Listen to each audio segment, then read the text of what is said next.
প্রকল্পগুলোর যে দুর্নীতি হয়েছে, দুর্নীতি এটা দুদক দিয়ে পরিষ্কারভাবে বলছি আমি, দুদক দিয়ে এটা অনুসন্ধান করা হোক এবং এই দুর্নীতিবাজদেরকে বিচারের আওতায় নিয়ে আসা হোক। দেখা গেছে কস্টিং এ ঢাকার যে ফ্লাইওভার তৈরি করা হয়েছে তার অর্ধেকও না, এটা অথচ দ্বিগুণ পর্যন্ত এই ফ্লাইওভারগুলোতে খরচ করা হয়েছে। এই যে ফ্লাইওভারটা অপরিকল্পিত ফ্লাইওভার এবং ফ্লাইওভার একটি মাত্র জায়গাতে এখানে হতে পারে, সেটা হচ্ছে রেলগেট। রেলগেটের ওই পার, উত্তর পার এবং দক্ষিণ পার, পূর্ব পশ্চিম দিয়ে একটি মাত্র ফ্লাইওভার হতে পারে। তাই আমরা বলতে চাই, গণশুনানি ছাড়া জনগণের ইচ্ছার বাইরে কোনো প্রকল্প নেওয়া যাবে না।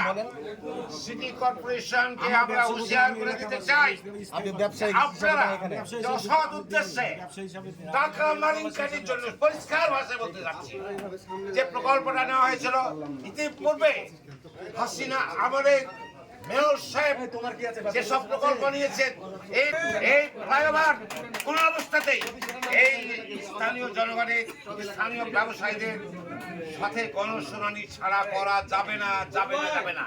আমি নদী ও পরিবেশ বাঁচাও আন্দোলনের সভাপতি হিসাবে, রাজশাহী স্বার্থ সংরক্ষণ কমিটির আহ্বায়ক হিসাবে আমি সুস্পষ্টভাবে এলাকাবাসী জনগণের সাথে আমরা আমাদের একাত্মতা ঘোষণা করছি এবং সাংবাদিকদের বন্ধুদেরকে আমরা বলবো, জনগণের আর্থিকটা বোঝার চেষ্টা করুন, আপনার প্রচার করুন যে এই মেগা মেগা প্রকল্পগুলা নেওয়া হয়েছে মূলত মেগা মেগা দুর্নীতির জন্য।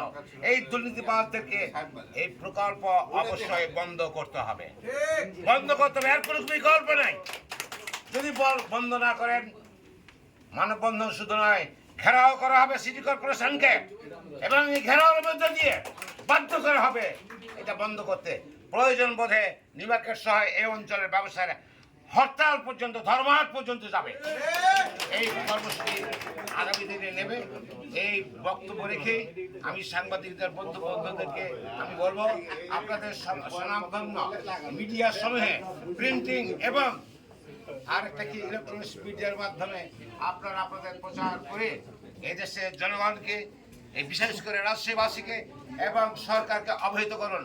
এবং বন্ধুদেরকে আমি বলেছি যে আপনারা স্মারকলিপি একটা দিন, তার একটা অনুলিপি আপনারা বলুন যে অবৈধ সরকারের আমলে যে লুটপাটের উদ্দেশ্যে এই প্রকল্প নেওয়া হয়েছে, আপনারা কেন্দ্রভাবে হস্তক্ষেপ করে এটাকে বন্ধ করুন।